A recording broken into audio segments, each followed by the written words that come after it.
అండి. నేను 11వ తరగతి చదువుతున్నాను. నేను ఈరోజు చెప్పబోయే అంశం పర్యావరణ పరిరక్షణ మరియు మానసిక ఆరోగ్యం. పర్యావరణ పరిరక్షణ. మనం ఆరోగ్యంగా జీవించుతున్నామంటే మన చుట్టూ ఉండే పర్యావరణం మనకు ఎంతగానో ఉపయోగపడుతుంది.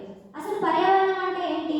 పర్యావరణం అంటే మన చుట్టూ ఉండే భూమి, గాలి, నీరు, చెట్లు, జంతువులు, అట్లాగే మన సజీవ మరియు నిర్జీవ వస్తువులతో కూడిన మన చుట్టూ ఉండే ప్రకృతినే పర్యావరణం.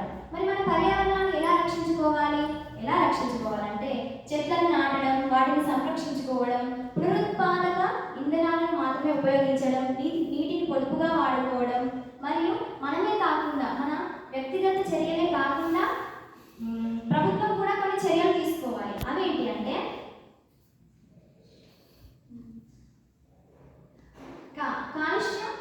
కాలుష్య నియంత్రణ చర్యలు చేపట్టాలి మరియు వాటిని ఖచ్చితంగా అమలు చేయాలి. అభయారణ్య జాతీయ పార్కులను ఏర్పాటు చేయాలి.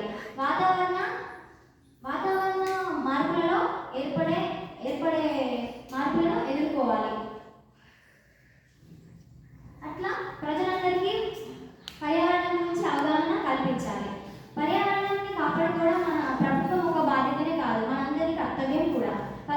అట్లాగే మనం కలిసికట్టుగా పర్యావరణాన్ని కాపాడుకుంటేనే మన ముందు భవిష్యత్తుకు స్వచ్ఛమైన పర్యావరణాన్ని అందించగలుగుతాం. మన పర్యావరణంతో పాటు మానసిక ఆరోగ్యాన్ని కూడా కాపాడుకోవాలి. అంతర్గత కాలుష్యాన్ని కూడా నిర్మూలించాలి. మానసిక ఆరోగ్యం అంటే